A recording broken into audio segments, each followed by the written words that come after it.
SSC ফলপ্রার্থী মেয়েকে হারিয়ে দিশেহারা মা, এই ক্ষতি যে পূরণ হবার নয়।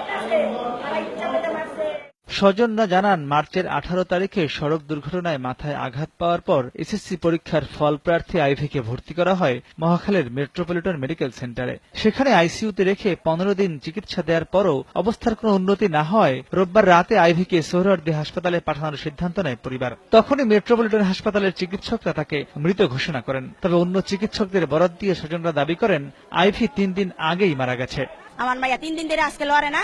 আমরা জিজ্ঞাসা করলে যদি হাত পা ঠান্ডা বরফ হয়ে গেছে, আমি যাইয়েই ধরি তো ইয়া করছে, এসি সারছি তো আর ফ্যান সারছি, তার জন্য হাত পা ঠান্ডা হয়ে গেছে। সকালে নেওয়ার কথা, আমরা বাসি আজকে নিয়ে যাই। হ্যাঁ, আগেই দুপুরেই লাইট সাব সবকিছু খুলে দিছি। সরাত দিতে ডাক্তার আসছে, হ্যাঁ বইলা গেছে। আজকে 3 দিন এসে মারা গেছে, রোগীদের কষ্ট দিতেছে। হ্যাঁ, আমি হ্যাঁ বিচার চাই। দুপুরবেলা বোর্ড মিটিং হয়েছে, 20,000 টাকা নিছে বোর্ড মিটিং করার জন্য। জাস্ট খালি 4 জন ডাক্তার বোর্ড মিটিং করছে। তখন এক্সচেঞ্জের কথা বলছে, তখন উনি বলছে যে ডেট এক্সচেঞ্জ করার পরে, কিন্তু এর আগে রিপোর্ট দিছে ভালো, 10 মিনিট আগে রিপোর্ট দিছে ভালো, 5 মিনিট পর আবার রিপোর্ট দিছে ডেট।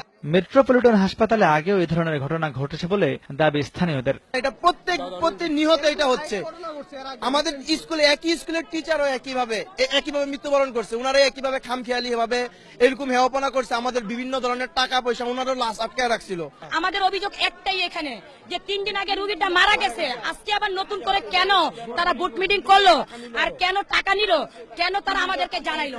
অভিযোগের বিষয়ে হাসপাতাল কর্তৃপক্ষ তাৎক্ষণিক প্রতিক্রিয়া জানাতে অপারগতা প্রকাশ করেন। কোনো পেশেন্টের গার্জিয়ান আমাদের কোনো কিছু জানায়নি এরকম ব্যাপারে।